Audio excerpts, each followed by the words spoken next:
Hola y bienvenido al Picalibro. En el día de hoy voy a comentarles sobre la novela histórica, antes de entrar a algunas reseñas de libros sobre esta temática. Lo primero, una novela histórica puede entenderse como aquella obra de ficción que nos lleva a un tiempo y espacio determinado.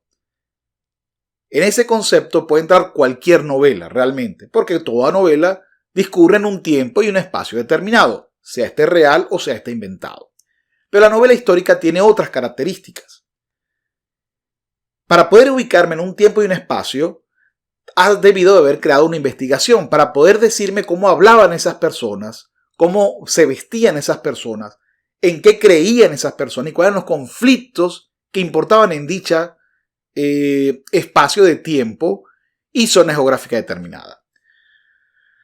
Por ejemplo, si vas a comentarme sobre el Imperio Romano, y vas a hablarme sobre América, ya per se la novela tendría una condición de ficción, de cualquier otra condición, fantasía, terror, etc.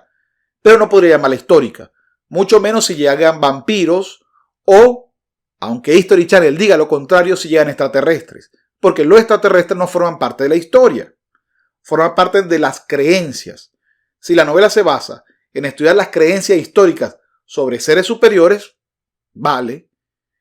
Pero si están en una guerra, por ejemplo, están en una batalla Aníbal o Cartago versus Roma, o los mayas versus los aztecas, o cualquier otra condición que se dé, difícilmente vaya a ser una novela con algún tipo de sentido si trae un Deus Machina. Es decir, si me da una solución de magos, de magia, de vampiros, de extraterrestres, etc.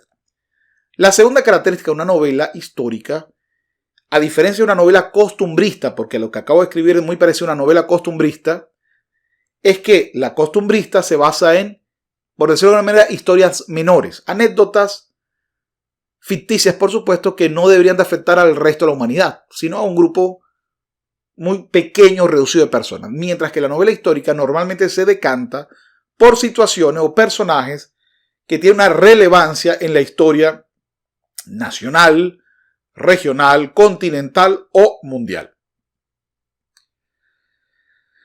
La tercera característica de una novela histórica es que debe tener verosimilitud, es decir, debe ser creíble para el lector. Eso significa que, a pesar de tener una gran cantidad de elementos de ficción, y por supuesto esos elementos de ficción versarán sobre lo que motivaba a los sujetos, sobre el servicio del sujeto, o de la emperatriz, o de la reina, o de la faraona, lo que usted quiera leer, porque realmente es bastante amplia la novela histórica, y nos van a tratar de presentar la visión distinta a la historia. Es decir, una novela histórica no es un libro de historia, es un libro de humanos, es un libro de situaciones, en un contexto. Tal vez me ayude a entender un poco el contexto, entendiendo siempre que son obras de ficción. Es decir, que a pesar de que tiene un respaldo de historia, a pesar de que se ha investigado para poder hacerla, a pesar de que me presenta un ambiente creíble, debo entender que es argumentaciones o imaginaciones del autor. Y no podemos pensar realmente, o no podemos saber lo que realmente pensaban los protagonistas de dichas situaciones. Con respecto a los tipos de novelas históricas hay varias teorías. Hay algunos que hablan de la novela histórica tradicional, entonces me presenta que la novela histórica se convierte en un hecho de propaganda para darle créditos a alguna corriente o personaje que me interese. Eso es lo mismo que se le ha dicho a la historia, no solamente a la novela histórica, sino a la historia tal cual. También otros hablan de que se divide la novela histórica tradicional, es moralina, es decir, siempre me trae un mensaje. Es casi una fábula lo que prácticamente dicen este grupo de investigadores de literatura. Otro me dice que hay la visión histórica moderna de la novela histórica es revisionista, es decir, se basa en poner en dudas algunas teorías o algunas suposiciones que han hecho los historiadores, entre otros elementos. Hay una división que no es muy formal, pero que me ha gustado mucho, basada en una que han hecho con respecto a la ciencia ficción. Hay una división que me dice que hay ciencia ficción dura y ciencia ficción blanda.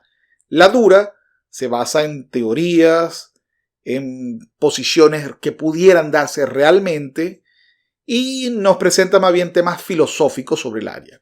Mientras que la ciencia ficción blanda, que haré después un tema sobre esto, para explicarlo mucho mejor, también nos presenta, pues, lo importante allí no es el futuro real, sino la aventura o el contexto, lo que sucede a los personajes. Entonces, en esta hipótesis de la ciencia ficción blanda, simplemente la ciencia ficción es el marco del ambiente para desarrollar una historia de aventura o de romance o pare usted de contar. Bueno, es todo por hoy. Cualquier comentario o duda, por favor no olvides escribir en la parte de abajo del video. Gracias y nos vemos en una nueva oportunidad.